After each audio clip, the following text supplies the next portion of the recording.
Bonjour, bonjour, chers frères et sœurs. Nous sommes rendus à la troisième semaine du temps de l'Avent et nous allons continuer notre méditation journalière. Et donc, nous sommes mardi. J'ai envie de vous dire bon mardi de la joie par rapport à dimanche de la joie, que cette joie continue de nous accompagner vers la nativité. Alors, la méditation de ce jour va porter sur cette parole de Jésus dans Matthieu 18, versets 21 à 22. Je vais lire. Alors Pierre s'approcha de Jésus et lui demanda, Seigneur, combien de fois devrais-je pardonner à mon frère s'il se rend coupable envers moi? Jusque 7 fois? Non, répondit Jésus.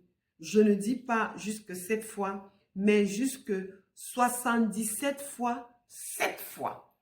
Donc, par rapport à cette réponse de Jésus, nous pouvons dire que Jésus nous invite à pardonner sans compter, à pardonner sans limite. Et donc, pour cela, je voudrais qu'on prenne juste une petite minute de silence. C'est-à-dire qu'à l'intérieur, que chacun prenne une minute pour examiner les colères, examiner les chagrins, examiner les douleurs par rapport aux offenses qui ont été subies et vraiment les amener devant la croix de Jésus, les amener auprès du Seigneur pour dire, Seigneur, parfois c'est douloureux de pardonner, parfois ce n'est pas facile de pardonner. Autant de fois, je voudrais que tu m'aides, que tu m'accompagnes afin que je puisse être à mesure de pardonner. Et donc, c'est aussi de regarder Jésus comme le modèle, parce que lorsqu'il était sur la croix, nous savons tous qu'il a été humilié, il a été insulté, on a percé son côté, on a percé ses mains.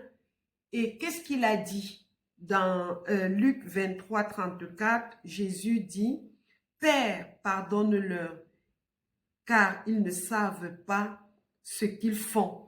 Et donc nous pouvons dire ici par le geste de Jésus que l'amour est plus fort que la haine, que l'amour est plus fort que la haine et que le pardon en réalité nous permet de nous sentir bien parce que le pardon va nous libérer.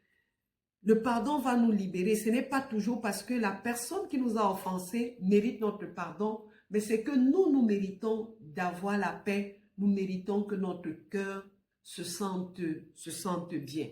Alors, je m'en vais, pour finir, nous donner le rappel de Saint Paul dans Colossiens 3, verset 13.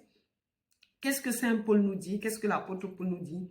Supportez-vous les uns les autres et pardonnez-vous mutuellement comme le Seigneur vous a pardonné. Faites-le de même. Ça rejoint notre prière de notre Père. Pardonne-nous nos offenses comme nous pardonnons aussi à ceux qui nous ont offensés. Ça veut dire pour que le Seigneur, si nous voulons le pardon du Seigneur, nous devons aussi être à mesure de pardonner. Et donc nous allons terminer par cette prière pour dire, Seigneur Jésus, toi qui as fait du pardon une source de vie, donne-nous un cœur semblable au tien, apprends-nous à pardonner sans compter, à aimer nos frères et sœurs sans condition, à nous laisser libérer par ta miséricorde. Que ton Esprit Saint guérisse toutes nos blessures et fasse de nous des instruments de joie et de paix.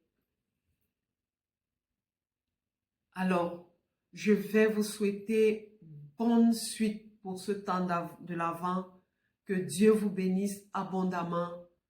Pardonnons 77 fois 7. Et là, nous serons libérés et nous aurons la paix et nous pourrons entrer dans ces moments de joie totale de la nativité. Bonne journée à vous. Que Dieu vous bénisse.